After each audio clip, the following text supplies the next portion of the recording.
A chill wind whispers through the pines. The sun, a pale disk through the trees, casts long shadows across the snow.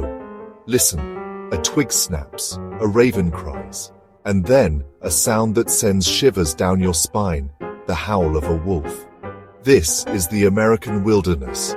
This is where the wolves belong. For millennia, their howls were the soundtrack of this land. They are the apex predators, the top of the food chain. Wolves are the guardians of balance, their presence shaping the very landscape around them. To understand America's wild heart, you must understand its wolves. But the music of the wild was silenced. The howl of the wolf, once echoing across the vast expanse of North America, was choked into nothingness. The arrival of European settlers brought with it a tide of fear and misunderstanding. Wolves, seen as competition and a threat to livestock, were hunted mercilessly. Across the land, a brutal campaign of eradication began. Wolves were shot, trapped, and poisoned. Their dens were destroyed, pups left to perish.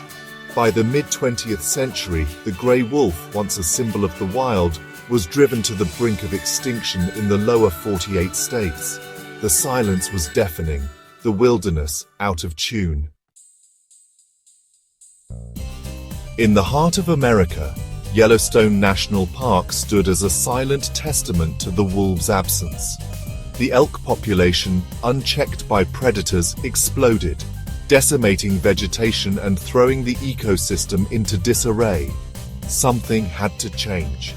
In 1995, a beacon of hope.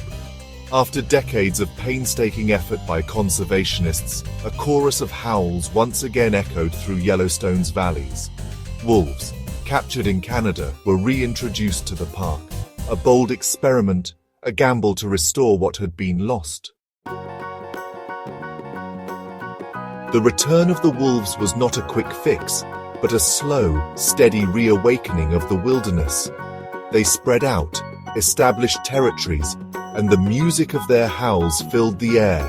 And then, the miracle began. The elk, no longer able to graze freely, changed their patterns. Overgrazed areas began to regenerate. Aspen and willow trees, once decimated, sprang back to life.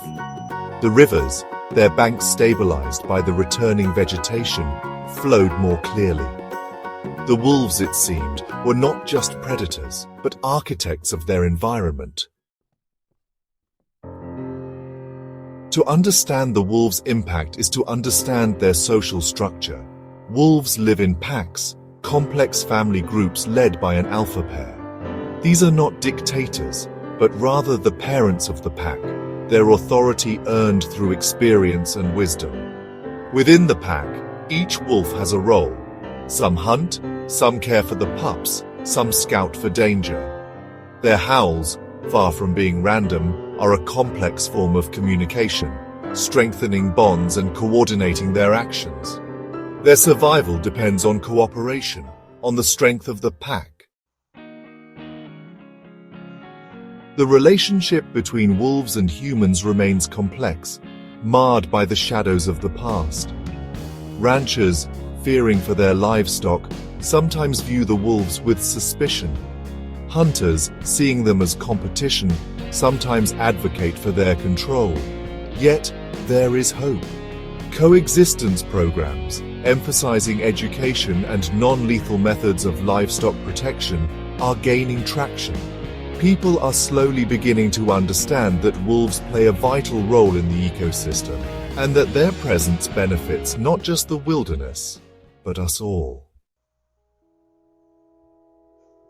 The story of America's wolves is far from over. Their future, like the wilderness they inhabit, is uncertain.